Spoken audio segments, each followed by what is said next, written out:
Welcome welcome आलियास kitchen में मेरे सब फ्रेंड को मेरा प्यार भरा सलाम। कैसे हैं फ्रेंड आज मैं आपको चना दाल गोश्त बनाना बताऊंगी जो बहुत ही आसान तरीके से बन जाता है। फ्रेंड सबसे पहले मैंने ये चना दाल लिया था, ये तकरीबन 1 पाव के करीब है।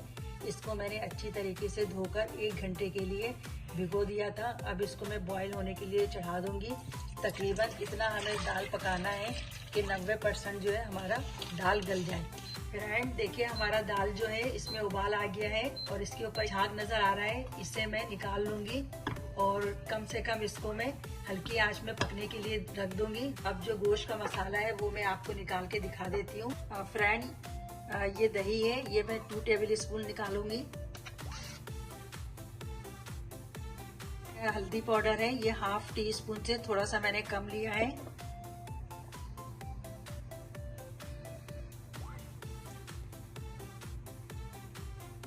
ये जो है जीरा पाउडर है, ये ½ टी स्पून से थोड़ा ज्यादा लिया है।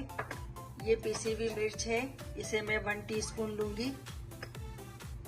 और ये हमारे पास कश्मीरी लाल मिर्च है, ये मैं ½ स्पून लूंगी। और इसके बाद जो है धनिया पाउडर है वो मैं 2 टीस्पून लूंगी।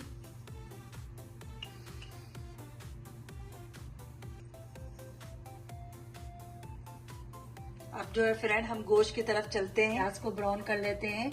ये मैं ऑयल डाल रही हूँ, ये कम से कम ½ कप डाला है मैंने, आधी कप के करीब। और ये एक प्याज है दरमियानी साइज का जो मैंने कटिंग करके रख लिया था। हमारा जब ऑयल गर्म हो जाएगा तो इसमें हम प्याज डाल लेंगे। थोड़ी सी प्याज जो है हम रख लेंगे और बाकी प्याज को जो है हम ब्राउन कर लेंगे। हमें बहुत ज्यादा ब्राउन नहीं करना है, बस इतना ब्राउन करना है कि इसका जो है कलर हल्का सा चेंज हो जाए। फ्रेंड हमारा ये प्याज देखिए हल्का ब्राउन हो गया है। ये गोश्त है ½ किलो के करीब, ये मैं इस प्याज में डाल दूंगी।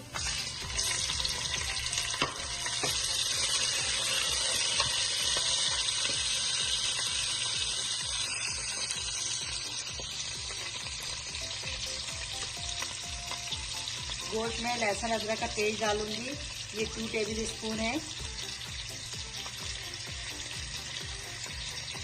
हमने जो है मसाले में नमक नहीं डाला था, यहाँ पे मैं ½ टीस्पून नमक डाल रही हूँ। बाद में नमक अगर हमारा कम होगा तो हम डाल देंगे। इन सब चीज़ों को अच्छी तरीके से पका लूँगी ताकि गोश्त का कलर जो है चेंज हो जाए।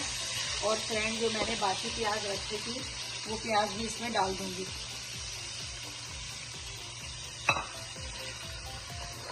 फ्रेंड हमारा ये गोश्त अच्छी तरीके से भुन गया है।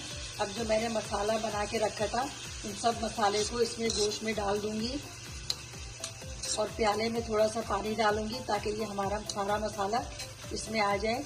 और मसाला डालने के बाद कम से कम मैं 5 मिनट के लिए और इसको अच्छी तरीके से भून लूंगी।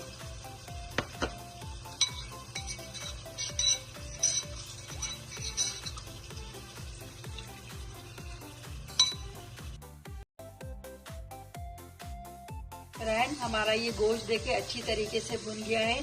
अब इसमें मैं 2 कप के करीब पानी डालूंगी ताकि गोश्त हमारा अच्छी तरीके से गल जाए। जब इस पानी में उबाल आ जाएगा तो मैं आंच को दरमियानी करके गोश्त को गलने के लिए कम से कम 45 मिनट के लिए रख दूंगी।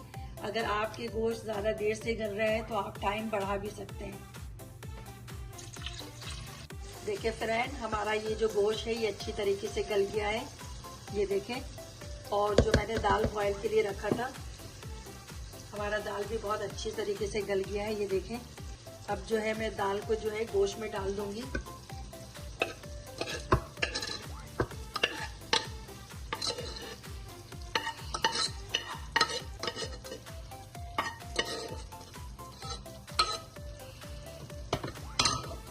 इसको अच्छी तरीके से मिक्स कर लूंगी।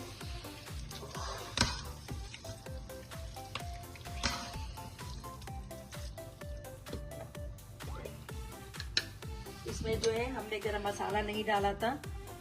1 टीस्पून जो है मैं इसमें गरम मसाला पाउडर डाल रही हूँ और थोड़ा सा नमक इसमें कम था, वो नमक डाल रही हूँ।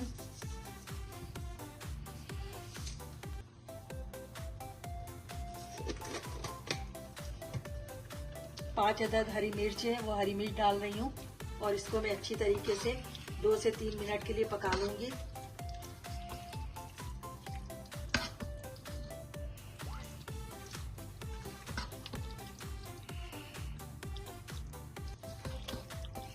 फ्रेंड हमारा ये अच्छी तरीके से पक चुका है।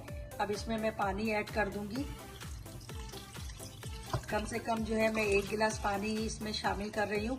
आप अपने लिहाज से कर लीजिएगा। अगर रोटी से खाना है तो इसमें कम पानी कीजिएगा, और अगर चावल से खाना है तो इसमें मैंने 1 गिलास पानी डाला है। इस तरह डाल लें।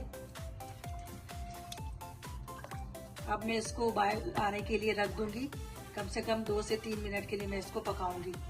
देखिए फ्रेंड, हमारे जो है उबाल आ गया है। अब मैंने थोड़ा सा हरा धनिया कटिंग करके रखा था, वो इसमें डाल दूंगी।